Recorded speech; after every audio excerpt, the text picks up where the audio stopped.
નમસ્કાર, આપ જોઈ રહ્યા છો જેકેએસ ન્યૂઝ ગુજરાતી। વાત કરીએ તો વિસાવદરના રામજી મંદિર ચોક ખાતે ગણપતિ ઉત્સવ સમિતિ તેમજ વિસાવદરની અન્ય સામાજિક સંસ્થા દ્વારા રાજકોટના ટીઆરપી ગેમ ઝોનમાં લાગેલ ભીષણ આગમાં મૃત્યુ પામેલા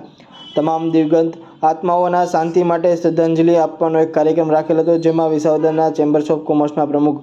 દીપકભાઈ કાનાબાર, ગણપતિ ઉત્સવ સમિતિના સુરેશભાઈ સાદરાણી, માનવ સેવા સમિતિના રમણીકભાઈ દુધાત્રા, લાયન્સ ક્લબના રમણીકભાઈ ગોહેલ, એડવોકેટ નયનભાઈ જોશી, પત્રકાર સંઘના ગીજુભાઈ વિકમા, હરેશભાઈ મહેતા, જીગરભાઈ મહેતા, જયેશભાઈ દેવમુરારી તેમજ વિસાવદરના નાગરિકો શ્રદ્ધાંજલિ કાર્યક્રમમાં જોડાયા હતા। તમામ દિવંગત આત્માને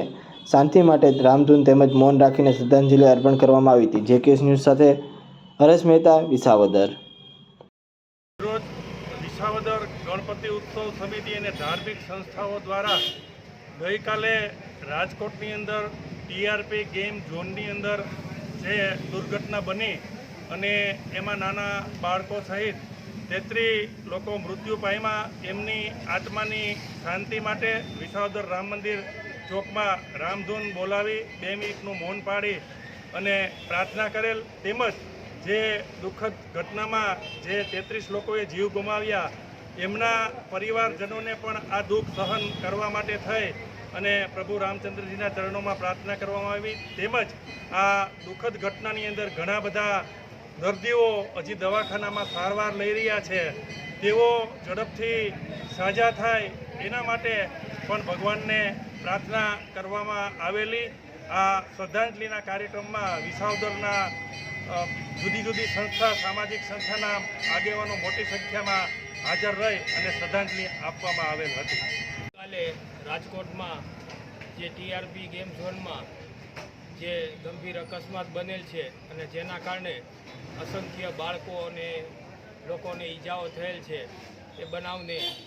અમે ગણપતિ ઉત્સવ સમિતિ દ્વારા વખોડી કાઢીએ છીએ અને દિવંગત આત્માઓની શ્રદ્ધાંજલિ રૂપે આજરોજ રામ મંદિર ચોક વિસાવદરમાં કેન્ડલ માર્ચથી એમને શ્રદ્ધાંજલિ આપી છે અને ભવિષ્યમાં પણ આવા બનાવો ન બને એ માટે સરકાર કડકમાં કડક કાર્યવાહી કરે, એમની સાથે તાત્કાલિક કેસ ચલાવી અને ડે ટુ ડે કેસ ચલાવી ફાસ્ટ ટ્રેક કોર્ટમાં અને આવા આરોપીઓને, ગુનેગારોને કડકમાં કડક સજા થાય એવી અમારી માગણી છે। રાજકોટમાં ટીઆરપી ઝોનમાં જે અગ્નિકાંડ બની ગયો દુઃખદ જણાય, એમાં 13 નાના બાળકો માંડીને ટોટલ 33 જણાનું અગ્નિકાંડમાં મૃત્યુ ગયેલા છે। એમાંથી અન્ય લોકો, અન્ય બાળકો તથા અન્ય લોકો સારવાર ભગવાનને આપણે બધા ધર્મમાં મળીને પ્રાર્થના કરીએ કે જે જીવંત આત્મા જે ગુમાવ્યા છે એને ભગવાન પરમ શાંતિ આપે અને જે બીમાર લોકો જે હોસ્પિટલાઇઝ થયા છે એને તાત્કાલિક સારવાર થઈ જાય અને પાછા એની રીતે કાર્યરત થઈ જાય એવી ભગવાન પાસે સૌ મળીને પ્રાર્થના કરીએ। બોલો રાજા રામચંદ્ર ભગવાન।